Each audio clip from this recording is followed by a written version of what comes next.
Hey everybody, welcome to Sunday service. Here we are, January 17th, 2021. And the topic for today is all about what is sub 2? What the heck is sub 2? It's a common question we get. It's amazing, actually, after years and years of talking about it, there's so many people that don't quite understand what subject to actually boils down to. And so today we're going to talk about what the basics are subject to are.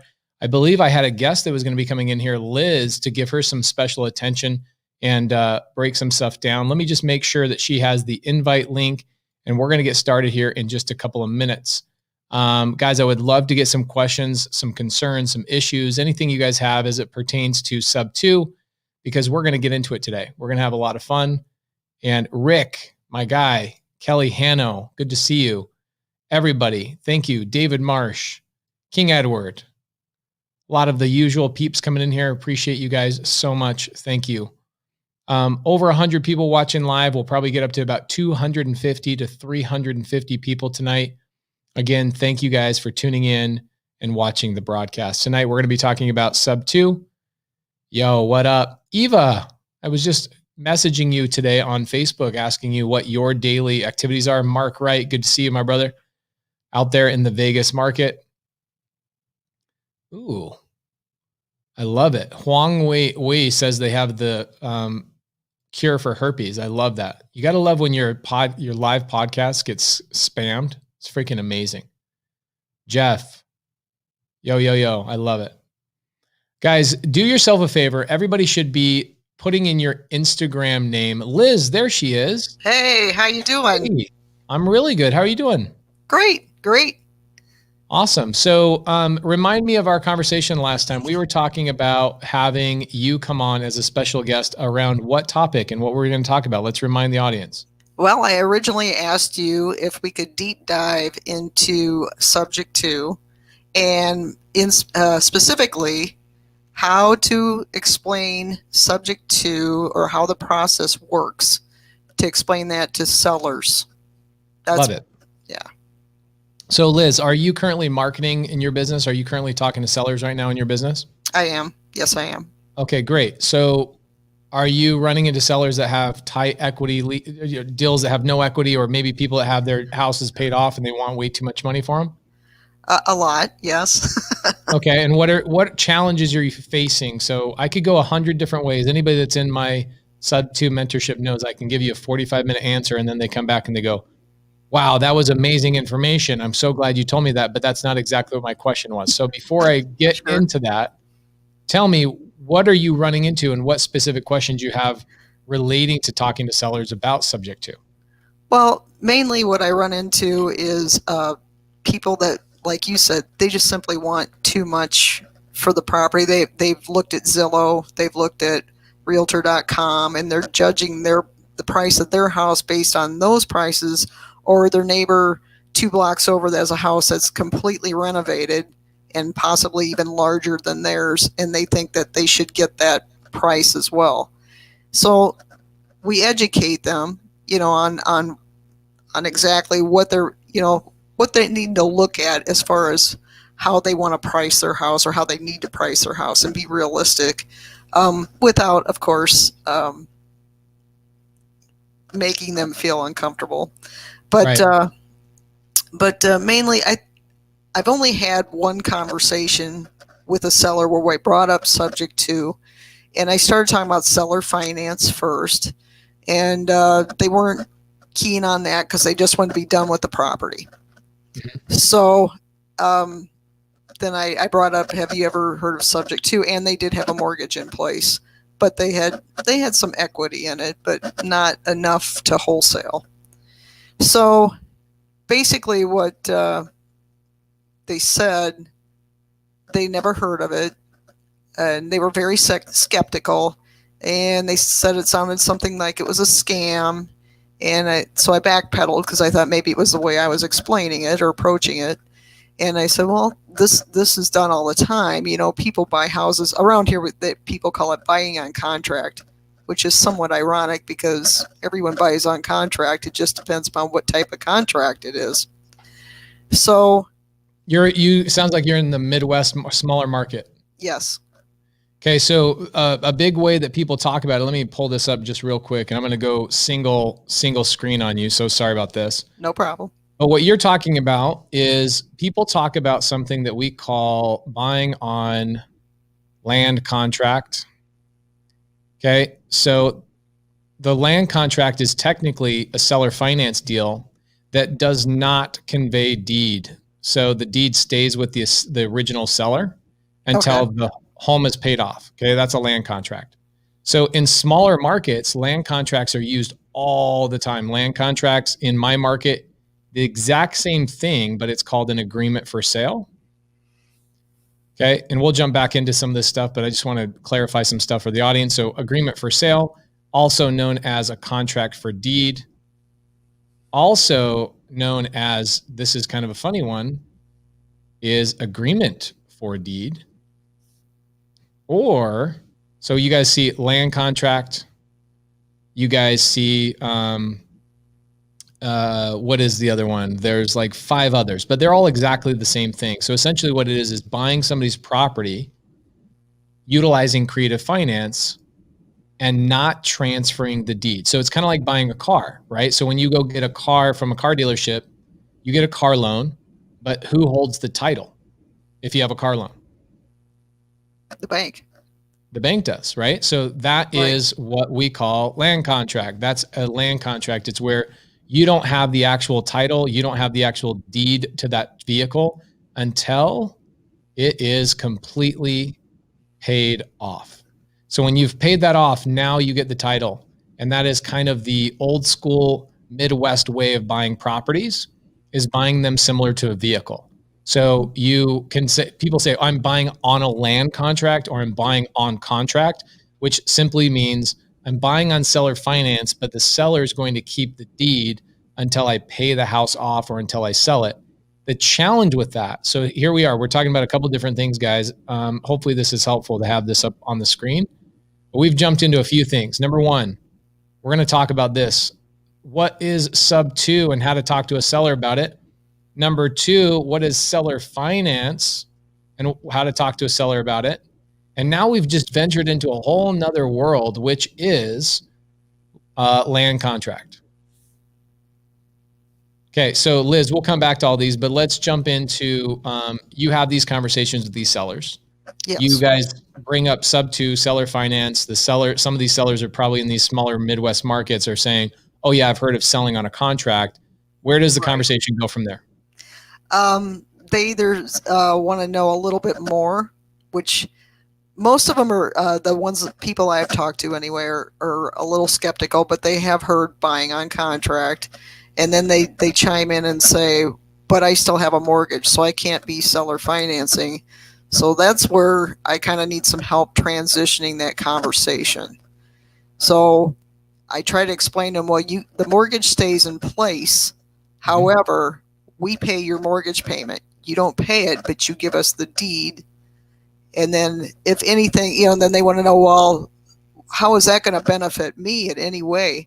Oh, well, that benefits them a lot. Yeah, well, the first thing I point out is just for security purposes is if for some strange reason, which would not happen, we stop paying on your mortgage, the worst case scenario is you'd get the house back and have to resell it. Right. And that seems to calm them a little bit. But then they say, well, but the whole purpose is to sell the house. And well, you are selling the house. We're talking about pie in the sky problems that come up, why we wouldn't pay your mortgage. So we're not planning on not paying your mortgage. That's not in the grand scheme of things. We're going to pay your mortgage. We're just saying that as a security blanket, if you will, you'll have your house back. Now, how else it can benefit you is capital gains. You're not selling your house lump sum, and you won't have to. Here you have 2 years to reinvest that capital gains. You don't have to worry about that. And we can play with numbers if you want cash out of cash in your pocket. We can discuss that too. Plus we can pay, we'll be paying on your mortgage. And if there's liens or anything else that we have to take care of, well, then we'll take care of that as well. Or we'll come to an agreement. Maybe you'll pay part, maybe we'll pay part. Cool. So let me jump into something really interesting. This is the 3 reasons why a seller is never going to sell to you on creative finance, okay? Okay. So reason number 1, they're confused. Okay, either A, underneath this, they don't understand the benefits, which you're kind of alluding to. So they don't understand the benefits or how it helps them. Or B, you are making it over complicated. Okay, we have to talk to these people like how old are we supposed to teach these people like they are? 3 years old. So you'll see a lot of times in my seller calls, my recorded calls with sellers, I think last year we probably recorded close to 700 recorded calls with sellers, just me talking to sellers, locking up deals. I never use the word subject to, seller finance, creative finance, novation agreement, contract for deed, title. I don't use any of those words whatsoever. Okay. So it is confusing to hear that because you're like, wait, how do you convey the conversation? How do you get them to understand? Well, let's go back to this. So the first reason why they're not going to sell to you on seller finance or sub 2 is because they're confused. That's number 1 reason why. Okay. Number 2, and I see a lot of people jumping in here saying F-150, F-150, F-150. A lot of people know my F-150 story that I tell sellers frequently. Okay. So number 2, they need the money. Okay, so what do I mean by that, guys? They need the money. I've verified this. I've asked the seller, hey, seller, you say you need the money. You say you need to get out from under the property, but what are you going to use the money for? And if they say, oh, well, I got to pay off some this or I got to pay off some that doesn't mean they need the money. Typically what they need the money for is, hey, I actually have a house in contract that if I don't sell this house and get my cash out of it, I can't afford the down payment on my new home. That would be a need. That would be an absolute requirement. Another one would be something like I've had sellers go, my daughter's getting married and I need to pay for this wedding and I need the cash. Okay. So they need the money. There's nothing I can do. No way I can convey it. No story I can tell them to get them to understand sub 2 seller finance or land contract. It's going to get them to get on the same page with me. I just can't get them there. Now, Liz, what would be the 3rd reason why a seller would not sell to you? Besides, they're confused, they don't understand the benefits, and 2, they need the money right now. Not a desire, not that they want the money, they need it. What would be the 3rd reason why they would not sell to you? Only thing I think of is they're thinking about hiring a realtor. I don't know. That would be part of it, but here's the short and sweet of it. They have no what? Pain.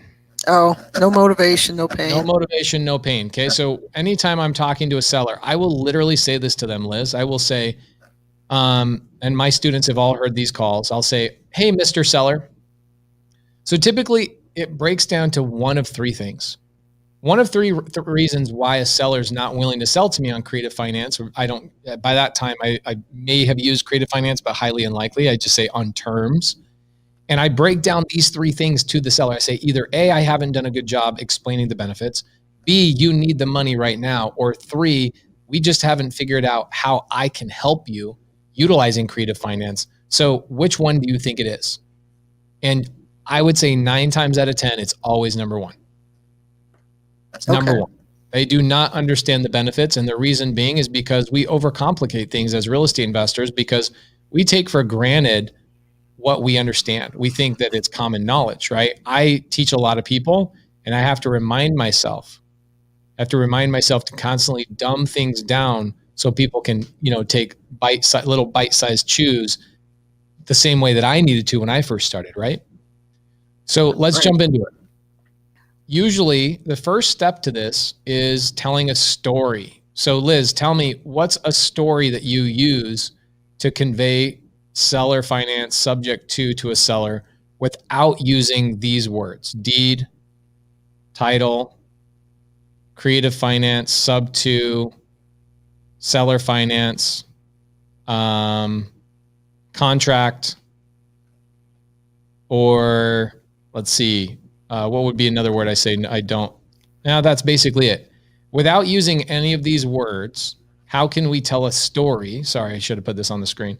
Without telling a story, how can I not use the word deed, title, seller finance, sub 2, creative finance, or contract? Well, you would tell the F-150 story if it was you. I would tell the F-150 story. I would tell the tree story. Okay, I've got a story about a tree that's really, really good as well. So I've got the F-150 story, and I've got basically the tree of life story that people seem to really, really like right now because I think it's just fresh and new. So, Liz, what story are you telling sellers, or are you jumping right into these hairy words? I don't jump in. The only word that I will mention is contract, because they do seem to understand that, because it's known around here, buying properties on contract, which is basically seller finance. It's not subject to. So I kind of start there. It's like, and then they say they understand what that is. And then I'll say, well, it's like that, except that we don't have to switch out the deeds, or the mortgage stays in place with the bank. And then, but I don't really have a story, to be honest with you. I don't really have a story that I tell them. I mean, I could tell them a couple of how I purchased 2 houses. That was really, they're not conventional, but they're not seller 2 either. Okay, so Liz, I think you know what I'm going to tell you, right? Tell them the truck story or the tree of life story. Or tell them some iteration of it, right? So tell them some iteration of either the F-150 story, the tree of life story, or come up with one of your own. So let's talk about this. Why would a seller sell to you on seller finance? Now, what are the benefits to them? Okay. Sellers will sometimes ask me, what's the benefit? Benefits them tremendously. Number 1 benefit, biggest benefit of all time. What is the biggest benefit of the seller selling to me on sub 2 or seller finance? Biggest benefit? It's fast. Biggest benefit, good guess, but more money. Oh, more money, yeah. Okay, so when people say, well, how does this benefit me? I go, man, how does it not? Throw it right back in their face. How does it not? I'm confused. I don't say I'm confused because that's obviously, rude. Right. But I'll say something like, oh, well, maybe I didn't do a good enough job explaining. I'm so sorry. And I jump into it and I go, it comes all down to more money. The only reason you're talking to me is you have the hopes that maybe I can pay you more money than all these other nudniks and knuckleheads that are reaching out to you. Because we all know, Liz, have you ever spoken to a seller that has never spoken to another investor, especially in the last 30 or 45 days prior to you talking to them? Not very often. No. Right. It's very rare. And the ones that say they haven't spoken to somebody are lying, right? I have a famous saying. A lot of my students know this, but my famous saying, I told them to put this on my gravestone when I die. And it says, buyers are liars, sellers are worse. Buyers are liars, sellers are worse. A seller that says they're not talking to another investor is 100% lying to you every single time. Grandma Smith, Grandpa Smith, my cousin, my dad, whoever, they're all lying. Okay. In this competitive market in real estate, there's not a single seller on planet Earth that hasn't been called, texted, RVM'd, direct mailed to death. They're just choosing to ignore it until they're actually, ready for it. So benefit number 1 is I can pay you more money. Okay. There is not a single situation, not a single sub 2 or seller finance that I did not outperform financially. Okay. So there's never been a situation with creative finance that I did not outperform my competition. Not a single time. So I tell that to the seller. I say, there's not a time. Here's why the F-150 story really makes sense to them. And I'll jump into the F-150 story for anybody that hasn't heard it. A lot of my students have heard the tree story. So we'll see if you guys want me to jump into the tree story. But there's never been a time where I did not outperform another wholesaler. Never been a time. Okay. Benefit number 2. This one's kind of crazy. A lot of people do not understand this. But if it's a sub 2, we actually improve their credit. Now, let's remind ourselves, why does a seller sell to you on sub 2 or seller finance? It's different reasons on sub 2 and seller finance. So with sub 2, Liz, why does a seller sell to you? Typically because they have distress. Yep. A seller sells to you on seller finance because they have motivation. Typically, this is a low-level problem. Sorry for my penmanship, guys. My iPad's like it's like a foot and a half away from where I wish it was. So that's a low-level distress problem. That's like, I lost my job, right? My baby mama left me. I was smoking crack and I lit one part of the house on fire, right? Low-level problem. Seller finance is different. Okay, so let's touch base on this. Seller finance is different because, can you guys see the screen? Hopefully you guys can. Liz, can you see the screen okay? I can see it. Yep. Okay, so sellers want to sell to us sub 2 because they have a low-level distress. Seller finance, they have a motivation, typically high level. Okay, and what would that be, right? I just bought let's see, maybe I'll pull it up and show you guys. I just bought a $1.3 million property in Atlanta because this seller that I bought the property from needed $100,000 in cash for a business, a legitimate business, by the way, not some like I'm making motorcycle parts in my garage type of business, which is this side over here. Okay. And am I being classist? Am I being some sort of, am I being rude? Yes, I am. I apologize, but it is the truth. With sub 2, you're always low level distress. Okay. So when you're talking to somebody, what are the categories that you're typically going to buy a lot of sub 2s in? You're going to buy sub 2s in first 1 to 3 years of the mortgage being created. Okay. Why is that? It's because they bought the home. They decided, I'm getting a divorce from my baby mama, or whatever's going on. I got a job transfer. One of my best properties I bought was last year. I got a seller who just barely bought the property. He was 2 months into the property and got a job transfer into another state. Okay. What did he not have at that point? Was equity. Right? Right. Typically with seller finance, they have so much equity. Their motivation is, I want a higher number. And that's really all I care about is a high number. I want to win. That's really what they care about. With sub 2, they got a problem. So 1, equity. 2, arrears. And this is another unfortunate thing, but foreclosure is a huge way to get sub 2 deals. Huge. So when you look at the impending foreclosure forbearance that's going to be lifted at some point, hopefully, there is going to be a wave of foreclosures. I'm not saying it's going to crash the market. I'm just saying we're going to see a lot more foreclosures, which gives a lot of us a lot more opportunities. Okay. So when you're talking to somebody about sub 2 and seller finance, these are completely different human beings. They're not even close to the same type of person. Okay. Yeah, it's the difference between person that shops this is a person that shops where? For their groceries. Seller finance shops where? Where do they shop? Whole Foods. Okay. Sub 2. Walmart. DoorDash. They don't even want to get in their car to go get their own food. They go to DoorDash, they go to whatever. Okay. Guys, is anybody getting any value out of this at all? Do you guys like the screen at all? Does everybody like I am. this?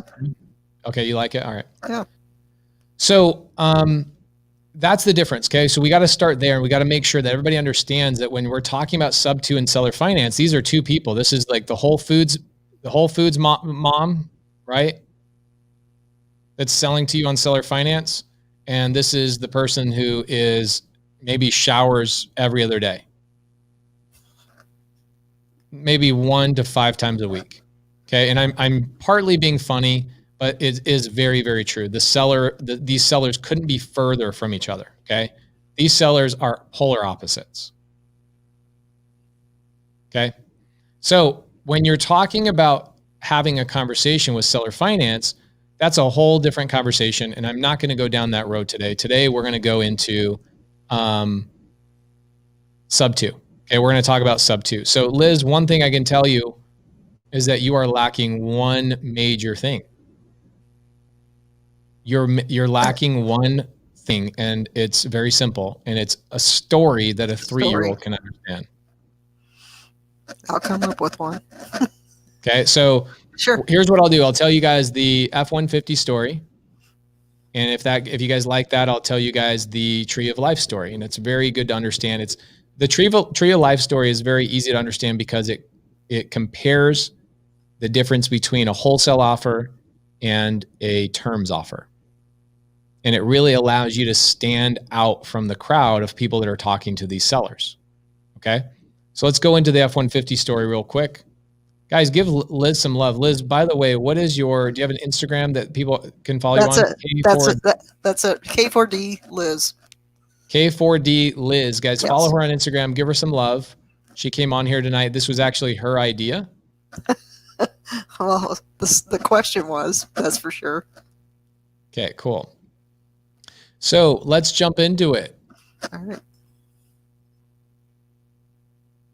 All right. So my F-150 story goes like this, and I literally say it verbatim, word by freaking word, exactly this way. I've been saying this story for years, and I've now started seeing other people using it for the last year or so, especially my students that use this all the time. And it really hits home. Number one, because F-150 is the world's most common truck.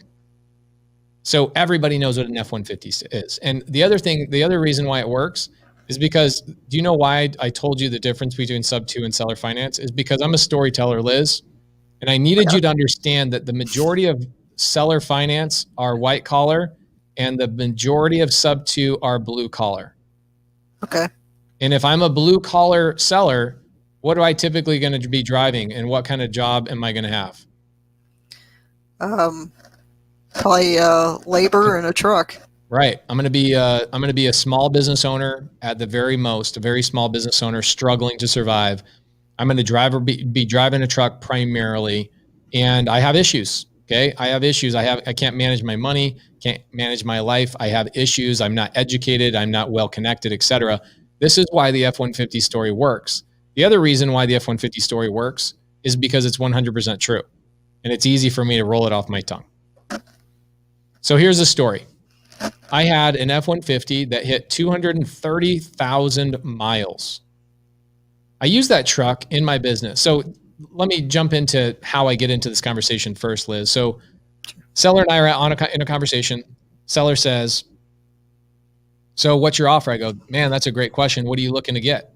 What's your goal? What are you trying to accomplish? One of those words. By the way, Liz, I never give a seller my offer. Never once. People that teach you to anchor lose this game every single time.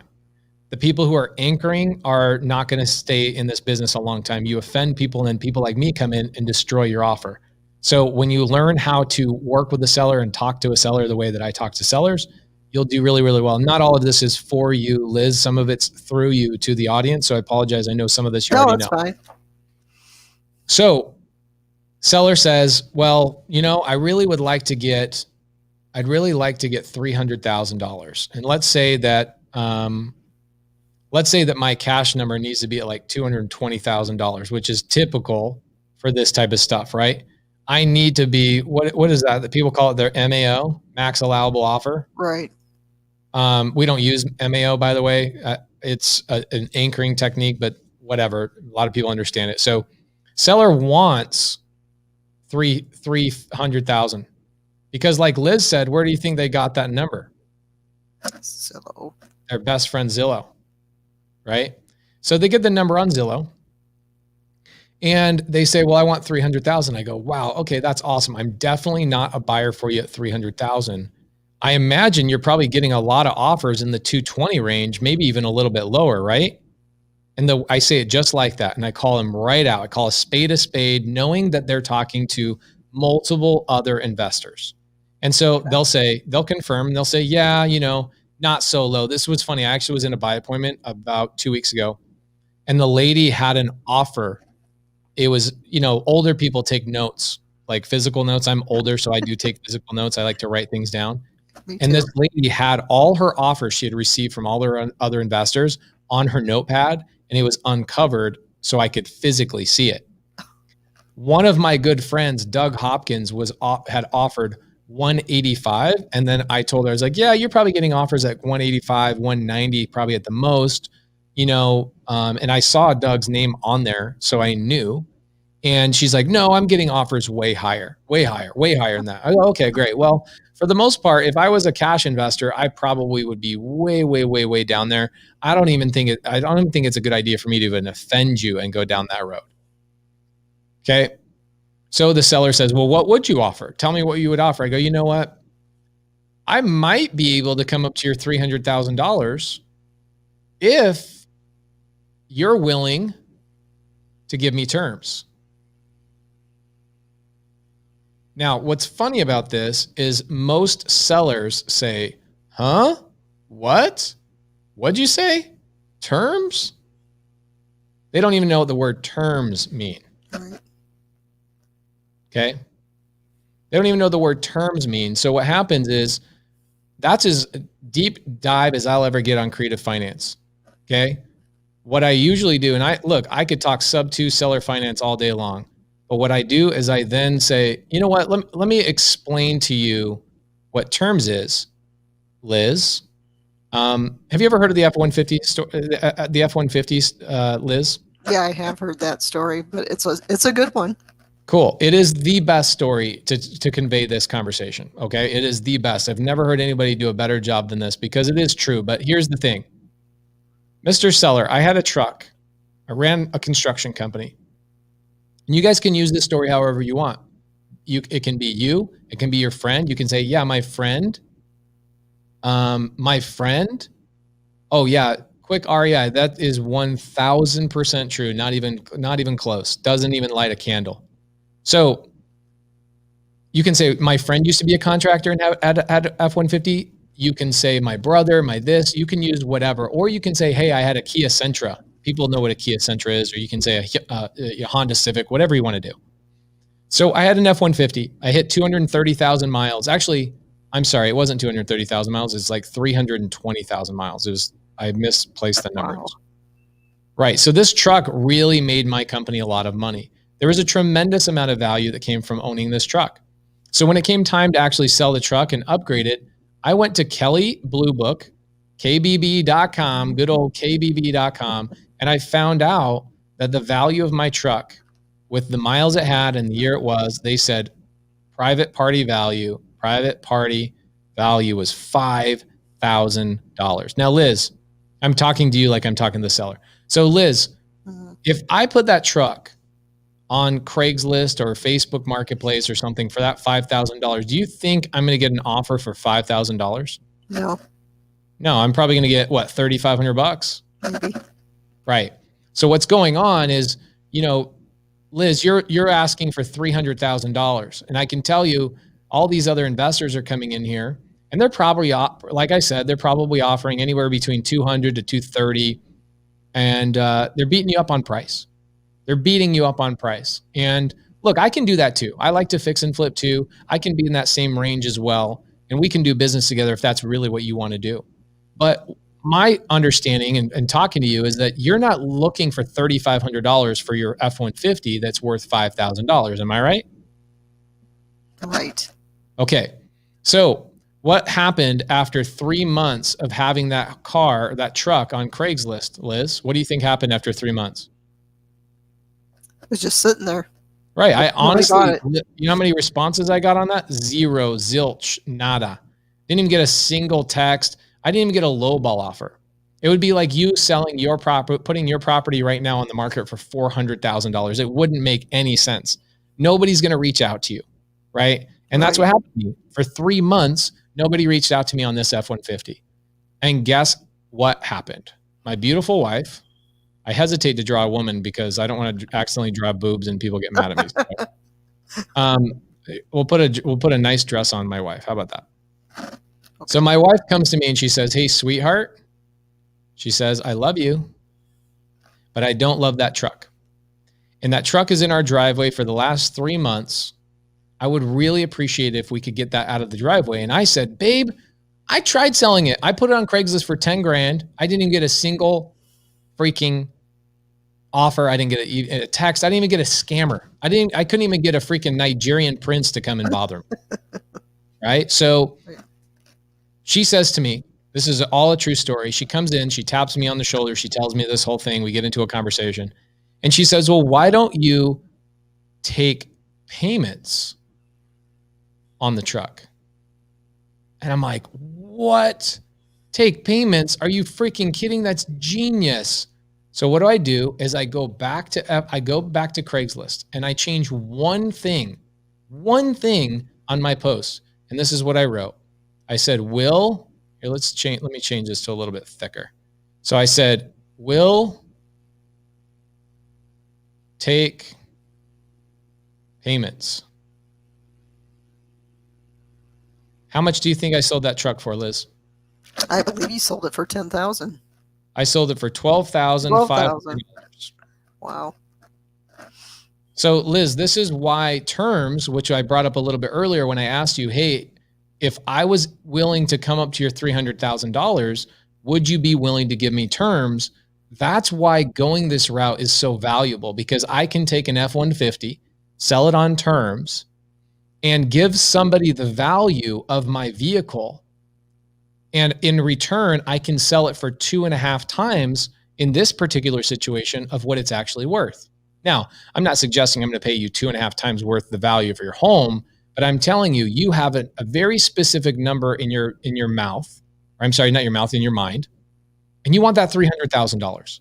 The only person, and correct me if I'm wrong, the only person that has given you anywhere near that number is me. So the best way to accomplish that, and the biggest benefit to what I'm talking about, is I can outperform anybody. Now, there's about 15 other amazing benefits to selling to me this way, but the only one that you should really care about in this conversation is how much more I'm willing to pay than anybody else. Perfect. So you tell me, do you want the 300,000 number, or do you want the 220 to 230 because you want to be rid of the property today?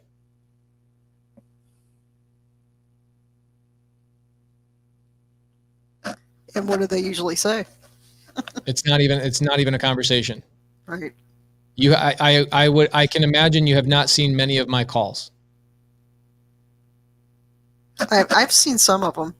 Okay, so my students in here that have seen this happen, it's like when they're watching it live. By the way, I do this live with my students on Zoom. Okay. I have hundreds of people watching me do this live for sometimes I'll go 8 hours straight, and I'm just every 15 minutes I'm on a call with a seller that my students set up. We'll just do a big long Excel sheet, and I literally just call all day long right here on this microphone, and I put it in a place that people can see and hear these calls. I'm telling you, those calls are worth $50,000 of value alone. I have never once had a bad seller call. Never once had a bad seller call. Really? Every single time I get off the phone with a seller, my students are like, "Dude, right when we think he can't perform any harder, he comes in like dunks on this seller." Even sellers that are rude to me, sellers that maybe have Asian accents, which are freaking difficult. I see a lot of wholesalers that get an Asian on the phone. They're like, "Click." I am not talking to that seller, right? I own multiple subject to and multiple seller finance deals from Asian sellers, so the toughest people to negotiate with.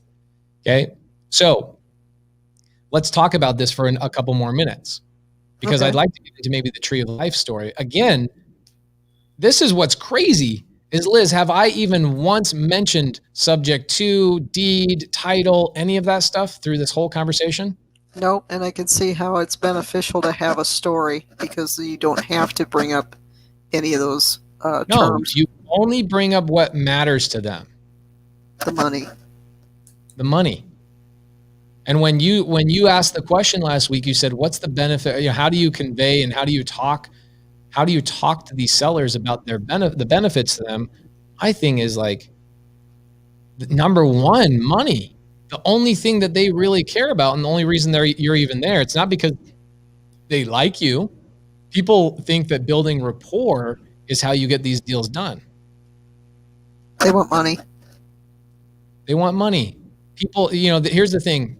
Have you heard my line about building rapport? How to build rapport? Don't listen, for one thing. You have to be an active listener. I somewhat disagree with that. I do agree, but somewhat disagree. Some people will over-listen, which I'm sure I've been in that situation where I over-listen and I get into the friend zone. I'm sure you've been there. Yeah. And you're like, man, there's no coming back from this. So here's how we build rapport.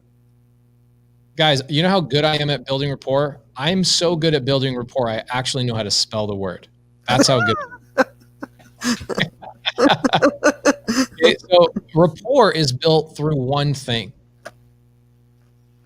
Okay, one thing. It's not talking about their friends. It's not talking about, I have bought deals talking about people's tattoos and all that kind of stuff. But the number one thing that builds rapport faster than anything else is what? Do you have any idea, Liz? You talk about the property?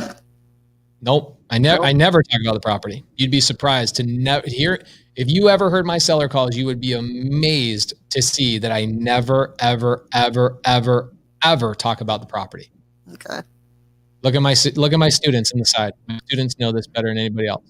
Sergio, Zach Shelley, who I actually and I said active listening. Aaron Leitz, Zach Shelley just bought a deal from. I bought an Airbnb with, so he just locked up a seller finance deal. Actually, what's funny about this is, ironically, I want to show you an email I sent for Zach Shelley. Okay. Okay. The number one way to build rapport with a seller is by building credibility. Okay. So how do I build credibility? Is I build credibility by my ability to get them to understand things on their level. Okay. There's nothing better than a sales guy that comes in, or somebody that comes in and understands their walk of life, understands their situation, understands I'm not going to talk circles around them. I'm going to tell them a story about a truck.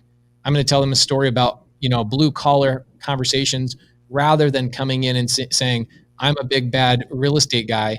What you're doing is they believe, okay, my wife is Hispanic. Okay. So in the Hispanic culture, if you go to college in the Hispanic culture, your other Hispanic family members will be like, oh, you think you're better than me. Oh, okay. I see. You think you're better than me. Okay. So it happens in Hispanic culture. Anybody that's in there will be like, oh yeah, that happens to me frequently. So it's the same thing when you're a real estate investor and you come in and you're trying to talk about creative finance and seller finance and subject to and deeds and titles, and we're going to take over your payments and we're going to do this and the title company and the such and such and such. I never go into those conversations. I shouldn't say I never do. It's when the conversation turns into, wow, yeah, this is exciting. In fact, I get sellers excited to do deals with me. And what's so fun is I'm like at the peak of my career right now in terms of talking to sellers because of how much I practice it. I crave talking to sellers because I love it so much. And the reason being is because I've gotten the point that sellers get excited to talk to me. After 2 minutes, 3 minutes, 4 minutes, the sellers are like into it. And what's funny is I limit every conversation I have with the seller, unless I already know I've got them hooked, I limit it to 15 minutes. Okay, so let's go back into credibility real quick. Let's go into credibility. How else do I build credibility? Build credibility. And I'm going to show you guys something pretty awesome that I did for Zach Shelley actually on this deal we just bought. So credibility is number one. Number two, so let's focus on credibility for just a minute. So credibility is huge. The obvious ability to tell a story and getting them to understand things is absolutely huge. Okay. Let's talk about credibility for just a second. Let me pull this up and let me find an email that I sent to Zach Shelley. Let's see if it's on my iPad. Well, here's the deal that I'm buying from him. But let's see, current inbox, all mailboxes, credibility.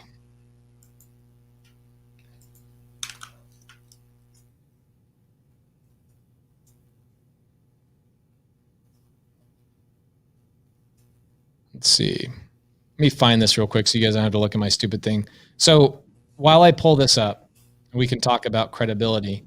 Do you have any questions, comments, concerns so far? Nope, I'm good. Is this helpful at all? Absolutely. I'm taking notes. Awesome. Okay, so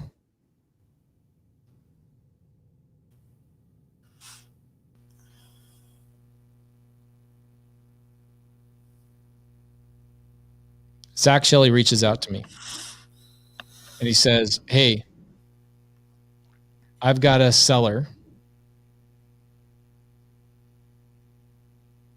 I've sent this to other people, obviously. So I'm going to have to pull this up. Let's Marcia Wright. Boom.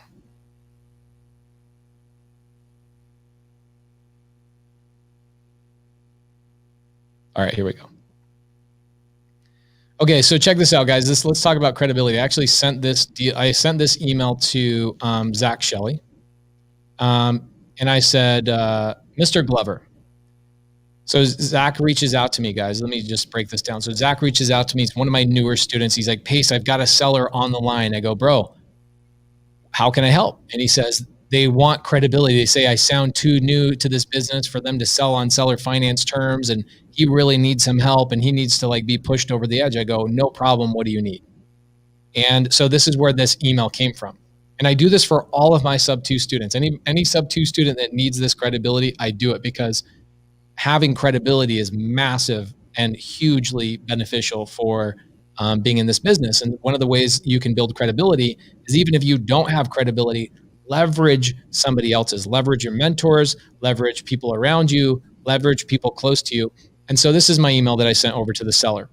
I said, my name is Pace Morby. I do real estate transaction and partner with Zach Shelley. Notice I didn't say I am his partner. I'm not a liar. I partner with Zach Shelley in the Texas market. I personally do deals all over the country with an emphasis on Arizona, Atlanta, Nevada, Florida, and Texas. My personal cell phone is there. Me and my partners own several businesses across different parts of real estate world. We own a title company in Phoenix. We actually own this. See below for contact information. I own a creative finance business, a virtual assistant business, real estate software business. One of our rental businesses is PCGS. Another rental business is this, blah, blah, blah, blah, blah. We also have fix and flip businesses and develop new homes, but we don't have websites for these businesses because there is no need. You can go to my YouTube channel for more about what I do. Here's a video of a project I have going in Arizona right now. For a testimonial from a real estate Texas attorney, you can reach out to Scott Horn. If we did a deal together, this is the group we would choose to close escrow with. In the photo below, see me in the middle and Scott Horn and his partner on the sides of me. For a testimonial of a recent seller who sold to us, click on this link. We bought their home 4 weeks ago. For a testimonial of our insurance provider, James Jenkins, you can reach out to this. For proof that we own a lot of real estate, look at the screenshot of just a few of our LLC that holds over 40 properties between these 2 LLCs alone. We have several others, and we have settlement statements proving that these are our purchases as well. We are owners of this title company. As you can see, we are doing a lot of business. Zach is someone we are doing deals with, and I can personally vouch for him. So when you're talking about getting a deal done and you need to have that extra edge and that extra oomph, this is why having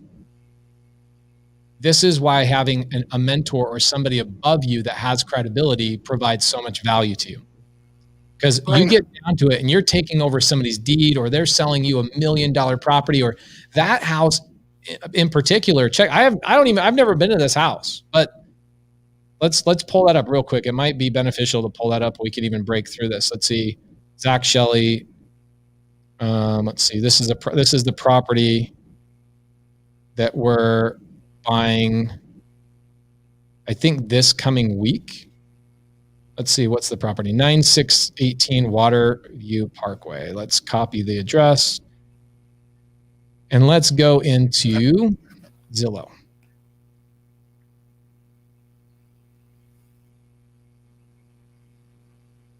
realtor.com. Let's go. Zillow's cool. That's cool. Let's go there.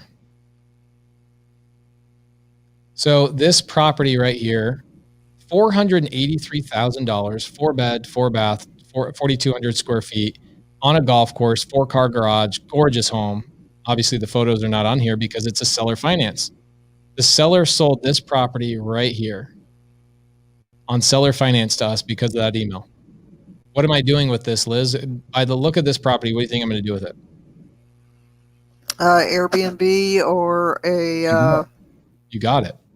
Right out of the gate, Liz gets it. Ding, ding, ding. So credibility is huge. Credibility is absolutely huge. So you build rapport by building credibility. So many people, they go down this road of, I'm going to be their friend. I'm going to go talk to them about their woes and their troubles and their this, that, and the other. I do not spend any time on any of that stuff anymore.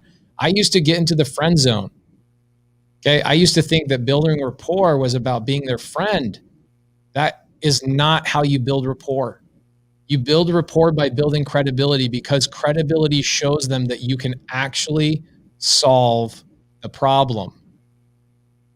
Okay. For me, I'm a busy guy. So do I care about the plumber that's going to give me a really good price, or do I care about the plumber that's actually going to show up and do what he says he's going to do? Right. You want the guy that's going to show up? Right. And so that's the value of having rapport. So of credibility. So it's not just about having a mentor. It's also about being around people. So check this out. This is a great question. Christopher says, how do we address credibility without enough money to afford a mentor? Christopher, I'm going to be really rude to a lot of people that this is their excuse. I'm going to be really rude, and you can stop watching me. You can check out, you can tune out and not care about me ever again. The reason you don't have credibility is your problem. That is your problem. I don't care about the money. I don't care if you join my mentorship or not. Obviously, we have a highly successful mentorship. I don't care whether you join or not. Squat up with my students. They have my credibility. I'm working with one right now. Who? Joshua DeJesus. Love it. I love Joshua. Florida market, right? Yep. I'm going to see Joshua here in this coming week. I'm going to be in Florida all week long. So check that out. And I'm in Iowa. We're squatting up virtually. You have students that have taken the leap, they've made a commitment, and they've spent the money. If Joshua runs into a situation on a deal with you, Liz, and you guys have to get credibility, do you think that Joshua can reach out to me as a sub-2 student and get the credibility he needs? Absolutely. So by osmosis, to some degree, you also have credibility. Absolutely. Okay. But you need to come with value first. You can't just go to a student, and Liz, kudos to you. You can't just go to a student of mine and say, you're one of Pace's students. I want to buy this deal, or I want to do deals with you. I want credibility. You need to bring value. I have a small skip tracing business, and I have the ability to pull lists. So I'm pulling the lists as he gives me the criteria. I get them skip traced, and then it's go time. He door knocks. He does all the boots on the ground and uses his newly acquired sub-2 skills, and we're in together, and I do whatever else he needs me to do. So check this out. I did, this is how dedicated I am to my sub-2 students. Let me do a little bit of a screen share for you guys. I did today and yesterday. This is how much I care about my students. So even though Joshua is he's not going to be a creative finance guru quite yet. Right. He has access to my lifetime mentorship. Okay. So check this out. Today alone, each one of these videos right here on my screen, I recorded 1, 2, 3, 4, 5, 6, 7, 8, 9, 10, 11 videos. Each one of those are 1 hour long, 11 hours of recording today, all on case studies, breaking down deals that I'm currently in the middle of. That's on a Sunday. It's incredible. I'm wearing the same shirt and jacket I was wearing yesterday because I woke up early at 4 o'clock. I got going on recording, and I haven't showered yet because I wanted to make sure I got all my recordings out before I start my week. So Joshua has that dedicated mentor, accessible to him. So let's say, Liz, you and him run into a deal, and you guys are having a hard time with talking to a seller, you have a hard time with credibility, you have a hard time with something tricky on paperwork or a contract or whatever. He has access to me. I spend last week, I did 37 hours of Zooms with my students. That's on top of everything else that you do. On top of my 12 other businesses that I do. So that's how you get credibility. So when somebody, and I'm not bragging, guys, I'm just telling you, it's one of the things that gives me energy. I enjoy doing it. Like how I used to feel about golf. I love golf, but I'm passionate about creative finance, like at the highest level. So you can't shut me up. I just want to talk about it all day long. Okay. Now, Mark Wright, my dude in Vegas, guys, if you're in Vegas, work with Mark Wright. You got Eva. Oh my gosh. A lot of my students are in here. So let's jump into some more of this conversation. Maybe we can talk about, we've got another 30 minutes or so. So let's talk about the tree, maybe the tree of life. This is a fun story. I came up with this not more than a couple of months ago, kind of live on a seller call. So this is the conversation. I'm going to pretend like, Liz, you're one of my students, or not one of my students. You're a seller of mine. Okay. Okay. In fact, I have the recording of the appointment that I came up with this live in. And I wonder if I can share this with everybody. Let me pull this up real quick. Liz, I'm going to let you talk for a minute. Okay. And what do you want me to say? tell us what you're doing in your business. How are you marketing? What are you struggling with? Let's talk about that. Maybe tell me what market you're in, what your goals are for the year. I just need literally 45 seconds to pull up a recording. All right. Well, I'm Liz, and I'm in the Eastern Iowa, Western Illinois, and now virtually into Florida with Joshua DeJesus who's in the Sub 2 mentorship. I've actually just recently talked with Joseph myself, and am looking to possibly get into the Sub 2 mentorship too. I watch Sunday service religiously because I believe in everything that Pace and Cody teach. I also am a big Wholesale Hotline advocate and appreciate the three real estate investment kings, Brent Daniels, Jamel DeMaggi, and I probably just screwed up his name. Sorry. And it's a really hard last name. It's Jamil Damji. Damji, okay, thank you, and Pace Morby, and whoever their incredible list of guests that they have on every Monday. It's always fire information coming at you like a fire hose. Take 11 notes. I have a notebook just for Wholesale Hotline. It's so much information. Okay, so I've got so many good ones, so many good recordings here. Let me do a screen share of this. You guys might get some value out of this. It's kind of cool. These ones are just a couple that I have that are not shared. They are shared in the Sub 2 mentorship as well. But let's see. So here's a deal I got, 0% seller finance, free house. I got a free house, seller finance, Mary Jane by appointment. The person paid all their bills by selling Mary Jane. This is a non-motivated seller, which was really good. It was good to get this recorded so that I could tell people exactly when people are motivated, when they're not motivated. I have one that I call it, I can't remember exactly where it is. It's a Sub 2, let's see. Let me see.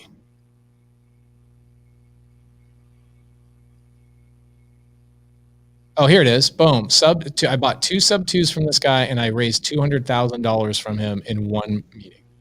Okay. So let me share that with you guys. And in this conversation, I make up the tree of life story on the spot. Okay. And we will give you guys this recording for showing up to Sunday service. Awesome. Here, you know what I'll do? Here's what I'll do. I will give you guys this link. If you go to, you squat up with my Sub 2 students. Okay. If you squat up with my Sub 2 students, I will have them give you access to this recording. How about that? We'll make it so you guys are forced to squat up with each other. And you can see right now that here, I'll share this as well so you guys can see this. No, we don't need to do that. I'm going to share this link right now in the Facebook group in my private sub-2 community for every one of my students. And students, if you get somebody that says, hey, I want to squat up with you, you can share this link with them. That they need to squat up with you. You guys need to work together and start doing some deals together and talking about contracts and lead generation and skip tracing and polling lists and all that kind of stuff. So let's go into the tree of life. Okay. All right. The appointment I just shared with you is the tree of life appointment that I came up with it on the spot. And let's go into it with a little bit of an illustration. So this is what I tell sellers. I say, look, you've got two offers on the table, essentially. Okay. You've got, your house is essentially a tree. And that tree is something that you planted years ago, right? You basically planted this tree. You and your family planted a little seed a long time ago and you bought this property. It's now sprouted into a tree where it has equity. You know, it's provided memories. You've even had a little rope swing and a little tire and all that kind of stuff. This is your house. Okay. This is essentially the tree of life, that this little tree that you or this seed you planted a long time ago is now, you want to get the most out of this tree. Okay. You want to get the most out of this tree. And so essentially what we're doing is, I'm going to tell it backwards because of the way I'm illustrating it. Mm-hmm. What I run into is so many times you get fruit that's bearing off this tree. You could turn this into a rental if you really wanted to, Mr. Seller, but I don't think you want to be a real estate investor. If you turned it into a rental, you'd be able to come over here and you'd be able to pick off the fruit of this tree every single month. This tree would continue to produce for you. You'd be able to take that fruit forever and forever and forever, as long as you take care of that property. As long as you take care of this tree, it's going to continue to produce fruit for you. But what you've told me is you want to sell the property. So what essentially you're also telling me is that you're considering a cash offer. And when you consider a cash offer, this is what a cash offer looks like. You allow the wholesaler, you allow the cash offer guy to come along, and what they do is they chop down your tree. Okay. They chop it down, and you know what they do is they allow you to basically cut the tree off at the root, at the stump, and you take all the tree and you essentially turn it into wood. And that's essentially what you have. And that's great. It's cash. But essentially, one thing I know about wood and a big pack of wood is that it's going to burn. The tree is gone now. You've chopped it down. Now, the wholesaler, what do they do? They get the trunk. They get this piece. Okay. They get essentially fix and flip the property. And what they do is they dig out the roots and they get a portion of wood that they can go and burn, and they can go warm up their family and all that kind of stuff with it. So the cash offer, you guys are saying, well, you're lowballing me. I say they're cutting you off at the trunk. So these cash offer guys are cutting you off of the trunk, and they're leaving this portion right here for themselves. They're giving you this portion, and that's great. But typically it's about 70% of the tree that you grew with your family. So that's what we're talking about here, right? The investor, the cash buyer, so to speak, don't you think that they deserve to make money? They deserve to make this section here, the hardest part, which is the fix and flip and putting on the market and managing the contractors and coming up with the money and doing all that kind of stuff. And for that effort, you're going to allow them to have about 30% of your tree. That's what a cash offer is. And look, I do cash offers as well. I love cash offers. I'm a fix and flipper when it makes sense. But what I'm hearing from you is this. I'm hearing that you have this tree, and this tree has produced a lot of fruit for you and your family over the years. And you're telling me that you are sick of these lowball offers, and you don't want people coming in here and offering you these low numbers anymore. And you're essentially telling me you don't just want the tree, or you don't want just that top portion that the cash offer is willing to give you, which is cutting that tree off, giving you about 70% of it. What I'm hearing you say is that you want that tree to continue to produce fruits for a long time. And not only do you want to sell this tree, but you want to have a portion of those fruits that it bears for a long time. You want the full tree. You want the entire thing. You want to have access to that full price. So what you're asking for is, you said you want $300,000. Well, this is a seller finance situation, by the way, and that I'm illustrating. I can do a subject to one as well. But what you're telling me is you want to sell this for $300,000. I'm telling you that I can give you not only the $300,000, which is the full tree, but I can give you some of the fruit that that tree produces even after you sell it to me. And what does that mean? That means you can sell this property to me for full value, get the full tree, the whole entire tree that you sold to me or that you built with your family. You can sell that whole thing to me. And we can charge 2 to 3% interest on that. And you can continue to bear fruit even though you don't have to be the one managing that tree any longer. I'll continue to take care of the tree. You can come over here every single month, bag up a barrel of oranges, bag up a barrel of the fruit, whatever that fruit ends up being, and you can continue to enjoy the benefits of the tree that you and your family planted a long, long time ago. Now, the benefit I get is I get the other fruit, okay? And we work on this tree together, and we both maximize the profits out of this. So not only do you get your $300,000 plus an interest return, it gives me the ability to get into a tree and start producing fruit for my family and producing my own trees and producing my own wealth and producing my own memories with my children. And so you selling me the entire tree and me allowing you to continually enjoy some of the fruits is what I'm talking about when I tell you I can pay you full price. That is such a great story. I mean, I don't think anyone could ever top that. And I didn't bring up seller finance, No. deed, transfer, creative finance, any of that stuff. I got to face every single time because I understand how good I am in this game. There's one thing I'm good at. I am good at telling stories. I'm good at getting sellers to understand things, and I'm good at illustrating why they should sell the property to me. So again, Liz, let's go back to the very, very beginning of this conversation, okay? Okay. The beginning of this conversation was, if we remember, now we're coming full circle. Right. Why are sellers not selling to you? I'm overcomplicating it. You're overcomplicating it. These sellers are not understanding the benefits to creative finance. And you did not speak to them like they were 3 years old. The tree of life story, when we go down to that, what seller is not going to be understand? What 3-year-old doesn't understand, hey, let's not chop down the tree. Let's both of us produce fruit. Right. Right? Yeah, it's a beautiful story. And it makes sense, right? And it actually helps everybody else out. So with the last 15, 20 minutes that we have here, let's talk about a couple of other things. Let's talk about the benefits of subject to and seller finance to these sellers. Okay? Okay. First and foremost, let me ask you a question. All right. What is more important? And the answer is nothing, but let me because sometimes I'll tell people, hey, I'll ask them a question. They think that there is an answer and it's like a trick answer. I don't want to do that to you tonight. Okay, thank you. Because then people are like searching their brain like, Pace, I'm supposed to have an answer. Okay, let's talk about this. What are the benefits to subject to?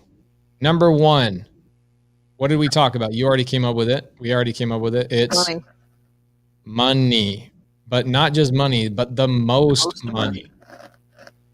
Okay, and then subcategory there is on seller finance, which, that maybe is another topic for another day. But on seller finance, you are getting all the fruit. Right. You continue to allow that tree to produce fruit long term because you're getting a return. Okay. So so that's number one. Now here's my question. The answer is nothing, but let's answer number two. What is more important than getting the most money for their transaction? What is more important than getting the most money? Yeah. The answer is nothing. Nothing. There is no important other important thing. That's it. That's the only thing that's important, really, at the end of the day. They got all the money. Their problems are solved. That is the thing. Now, if you want to jump into something where now you're going to run into issues where people have timing issues, right? Or people need some immediate money. So in a seller finance or a sub 2, they can still get a down payment. Doesn't mean they're giving it to you at zero. So I buy a lot of deals where I give people down payments anywhere from $0 to probably $10,000. I did, however, just buy a deal from Maurice Grant where I came up with $100,000 on an amazing property, but that's another story. Wow. Yeah. That's a dope property. So that's another benefit, right? Some people say, well, what are the other benefits? Well, they get a down payment. They get money in their pocket today. Okay. They do get paid today. It's not like they're just carrying the whole thing. They're getting something. Okay. So that's one benefit. Another benefit of sub 2 is their credit gets built. Okay. So when people say, well, why would I keep my this is the best line that I use with people. Sellers and my students have seen me take these calls. Seller says to me, well, why would I leave my mortgage in your name? I go, why wouldn't you? Answer a question with a question. Right. Why wouldn't you? Well, I don't know. Doesn't it hurt my credit?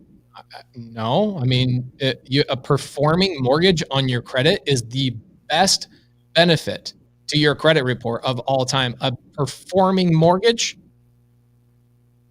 And they say, well, what happens if you stop paying? I'm like, that's the best thing that could happen to you. That's the best thing that could happen to you. It's actually one of the benefits is if I fail to perform, you keep number 2. You keep my down payment, dude. And then not only that, but you keep my money. So I'm the only one that really loses in this situation, but you also get the property back. Right. So my question is, why would you ever chop that tree down? My question to you is, why would you ever even consider selling to a cash buyer? Now, here's the thing, guys. Wholesalers, I'm a wholesaler, by the way, so I can talk schmack, okay? Sure.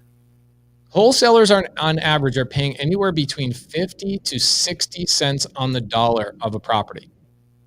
Okay, they're what, 70% of ARV minus repairs, right? So at the end of the day, it's 50 to 60% of ARV. Guys, what am I paying on a sub 2? I'm paying anywhere between 80 to 99 cents on the dollar.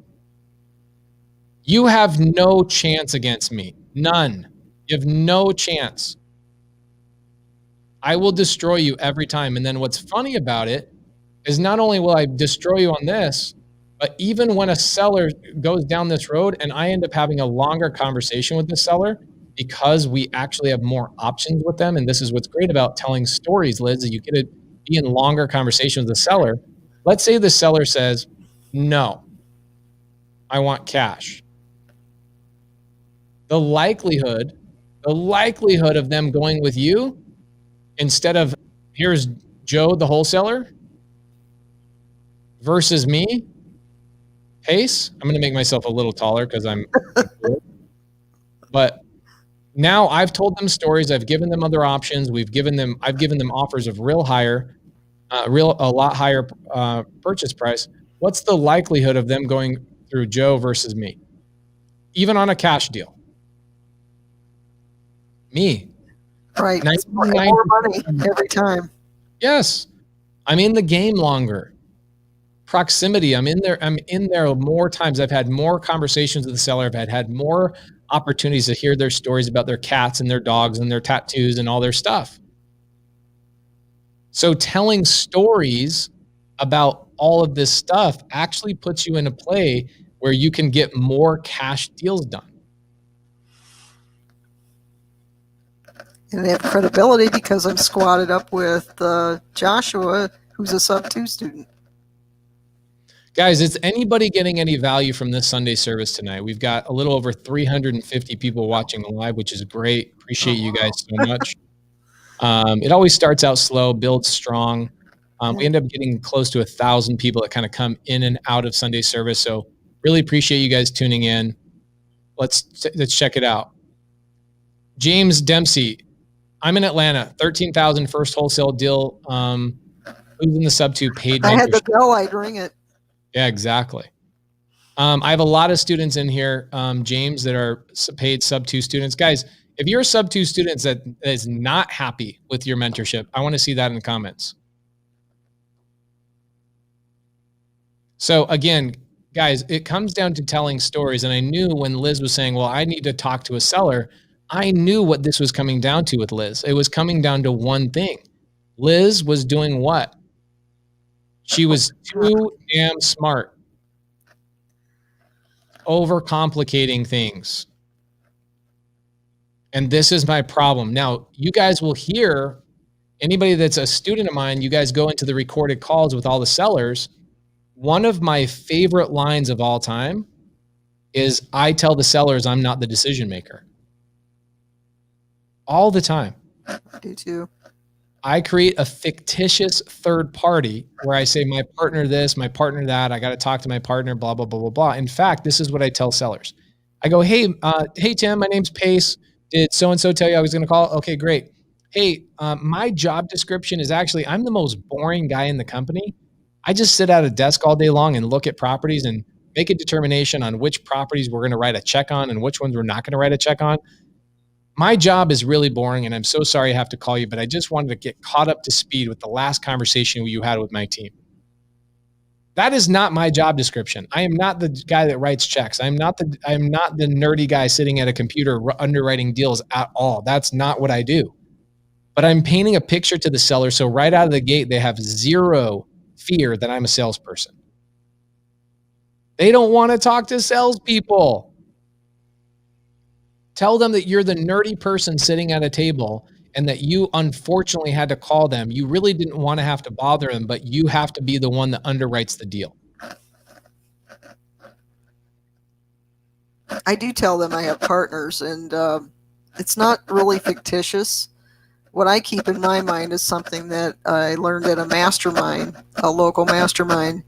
And it is, I call investors when I find properties. Hey, has your criteria changed? Or I'll ask them, hey, I've got a property in Bluegrass, Iowa. Are you interested? Yeah, I might be interested. Those are your partners.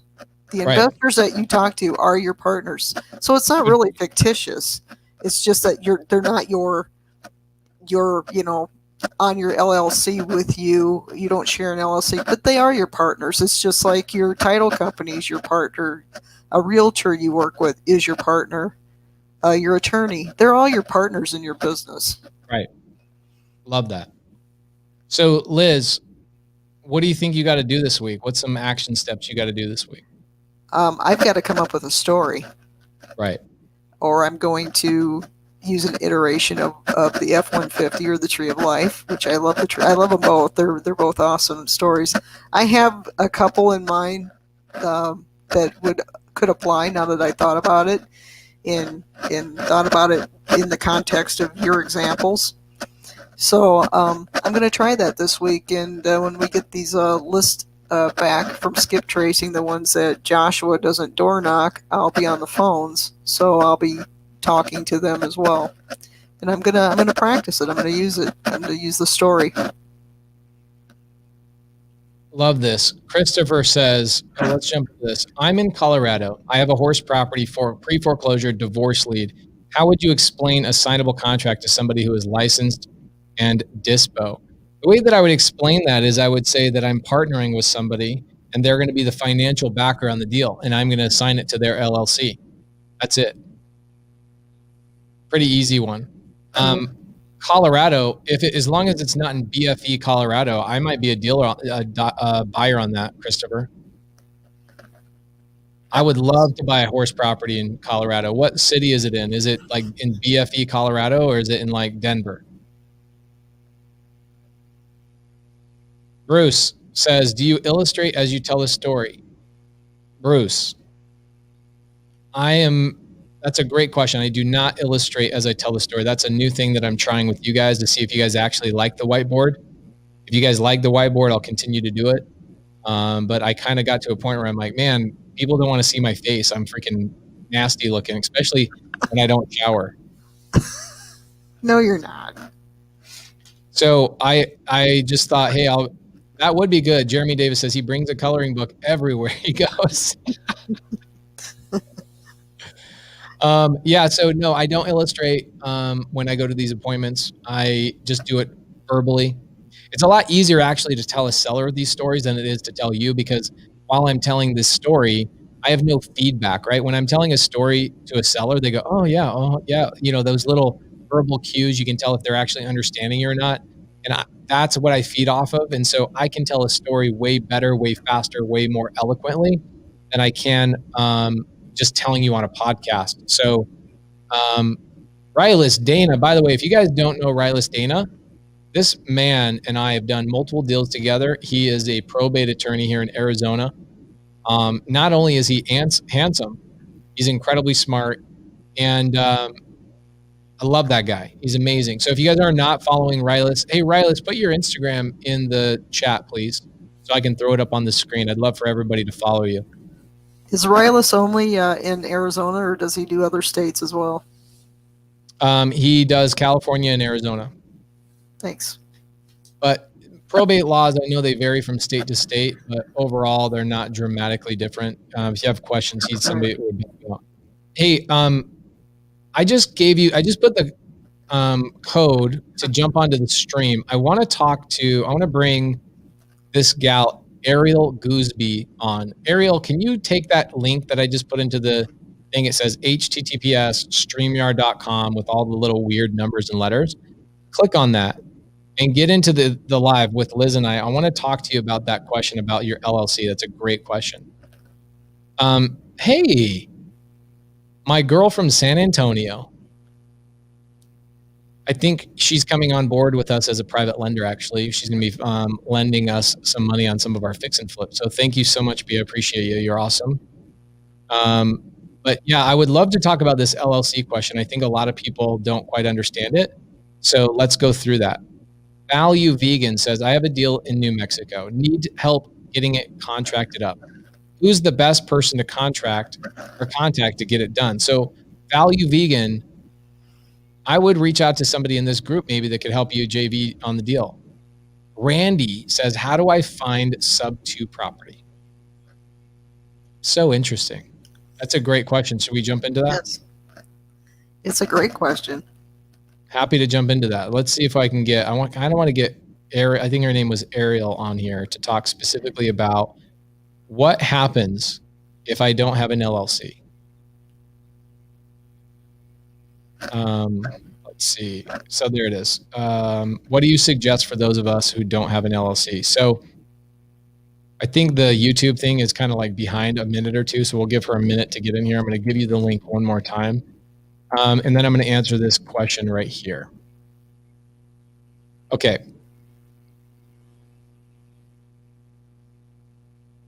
If I have a deal in New Mexico, need help getting it contracted up, who's the best person to help to contract to get it done? So Value Vegan, first and foremost, we want to talk about what kind of deal that is. Is it a wholesale deal or is it a creative finance deal? And anybody that's a sub 2 student of mine knows they should be reaching out to you and DMing you right now and saying, hey, love to help you out. They have my contracts. They have access to me. They know how to underwrite deals, etc. Christopher says, how should I contact you about the specifics of the deal, Pace? Well, if it's in BFE, Colorado, I want to have nothing to do with it. But if it's actually near a city that has a Walmart, okay, pretty close to Denver.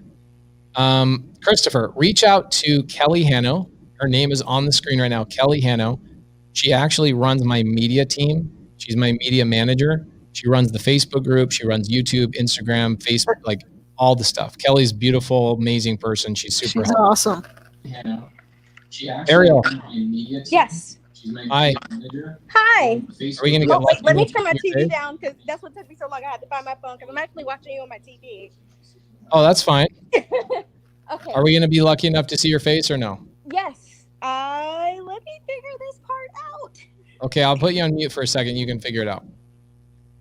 Okay, so the other question was, how do I find a sub 2 deal? So let's jump into that until Ariel can get on here. How do I find sub 2 deals? Well, pretty simple, guys. Pretty stinking simple.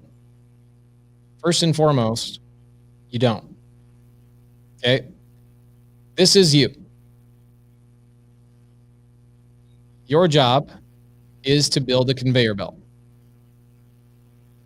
The conveyor belt gets filled with one magical thing, and that one magical thing is called, what do we call that? What do we put on this conveyor belt? We call that leads. Those leads essentially turn into your product, right? You have 6 things that your product has to go through before it ships out the door, and it gets shipped to your cash buyer, and you ultimately get paid. Okay, your lead has to go through 6 phases in order for you to know if it's a deal, number 1, right? Underwriting, negotiating, follow-up, all that kind of stuff. But ultimately, there's a filter process right about here that you filter whether that's going to be a good product or not. And that filter looks like this. The lead comes in.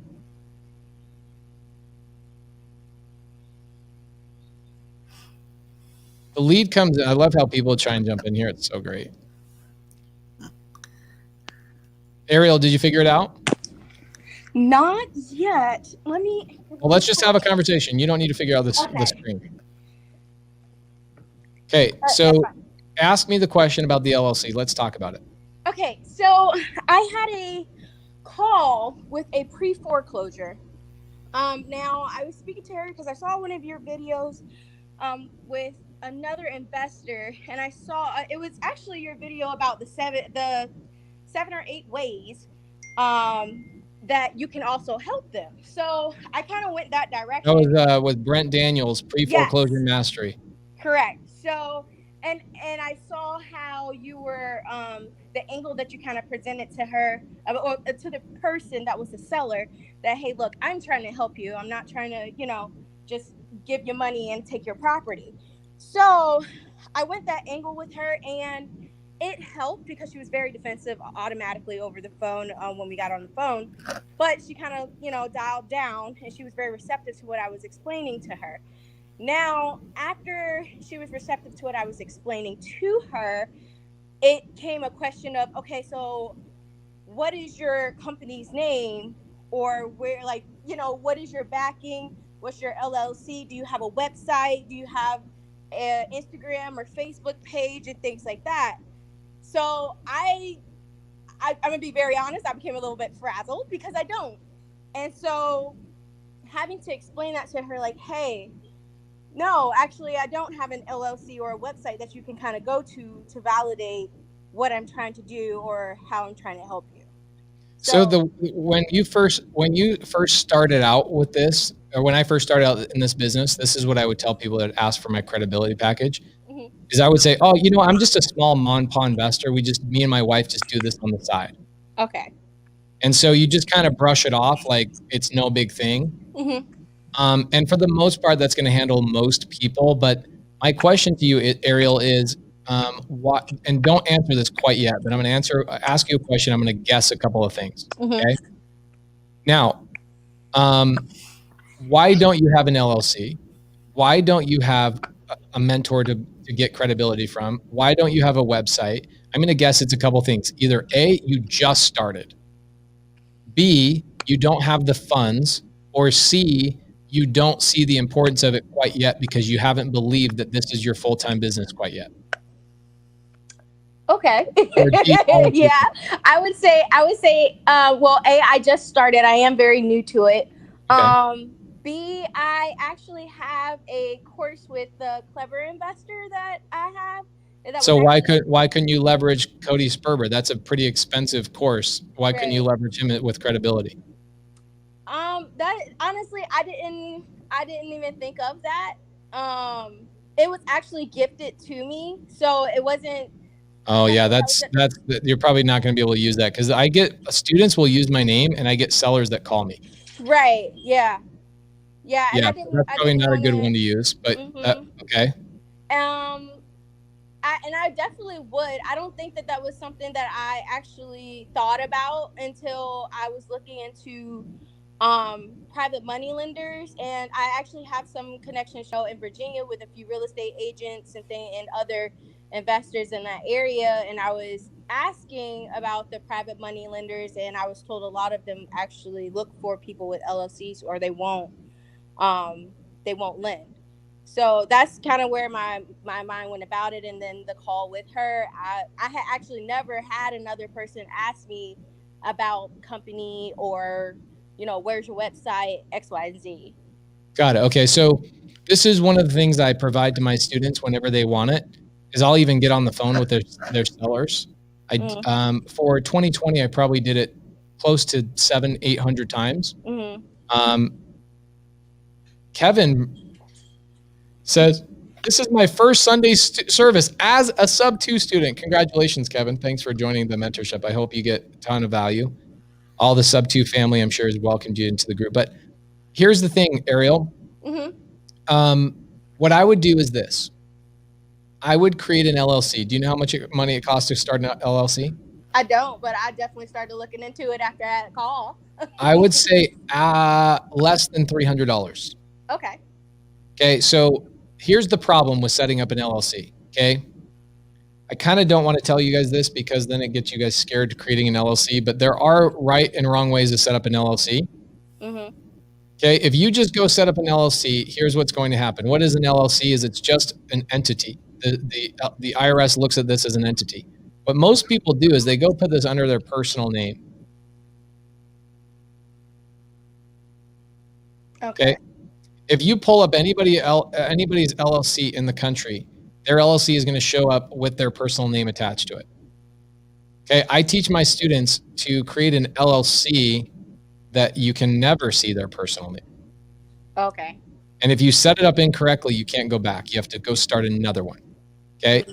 So you want to be very careful on how you're setting up an LLC, but from the standpoint of just marketing and not acquiring properties and all that kind of stuff, it's perfectly okay for you to just go get a cheap LLC just to have one. But at the end of the day, sellers have no clue how to pull up an LLC. So here's what I would actually do. I would go buy a cheap domain and I would buy a cheap landing page that looks like a real estate website, and I would spend a couple $100s to have a cheap website, and that's it. All these sellers care about a lot of times is just checking a box. Okay. So I wouldn't over worry about the actual LLC until you know how to do it properly. You can mess up LLC structures, and then I have properties right now, I have LLCs right now that I created 8-9 years ago before I knew how to do it, that I'm still dealing with those problems of waiting for the properties to sell outside of those, or wait until they appreciate enough that I decide I don't want those anymore. I sell those. I don't want properties in those LLCs because they were structured incorrectly back 9, 10, 11 years ago. Okay, so you can pay for it for a long time. It's not like I'm paying for it. It's not like I did anything illegal. It's just that I want to have anonymity. Okay, anonymity means if somebody pulls up my name, like for example, let me do this one really quick. I'll do a little screen share for you guys. Let's see. Well, it doesn't want to do a screen share. It's like I'm frozen, so I won't be able to do it. But normally, actually, I'll do this. This will be easy. Arizona.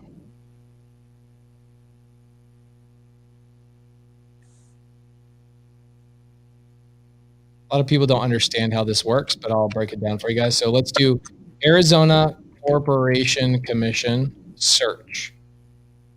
Okay, now if I pull up PJ Morby, Ariel, can you see my screen? I can. You're on Google right now. Okay, so let's say I pull up entity name PJ Morby. Okay, PJ Morby, guess whose dumbass name is on there? Yours.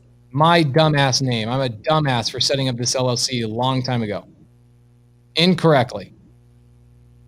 Somebody can pull that up and go, well, obviously I named my LLC after my name too. That was stupid. Okay, but let's pull up, let's say PCGS, which is one of my other properties. PCGS Property Management, or PCGS Management. There's no name whatsoever. Nobody's personal name there. I hired a registered agent to have their name on the company. You can't pull up any of my documents and pull up my personal name. And then you can pull up, what's great is you can pull up, let's say, Maricopa County Assessor. And what's cool is I can do residential property. Let's search PCGS. This is a really simple way. Look at all these properties I own. Okay. So you can pull up that LLC really quickly and see it, but guess what? You're never going to see the name. You can see all these properties. I own all of these. Mm-hmm. But you can never see that I personally am the owner because of the way I set up my LLC. So let's say somebody wants to sue me, Ariel. Let's say that I get a tenant that slips on ice and they want to sue me. If they know I own all these properties, okay, if they know I own all these properties, they can come after me personally and say, oh, this guy's super wealthy. We're going to go after him. Okay, so what I do is I buy about 20 properties per LLC, and then I create another LLC and another LLC and another LLC and another LLC. But I have all of my LLCs owned by a holding company, and then my holding company is held by a living trust. Okay. Okay.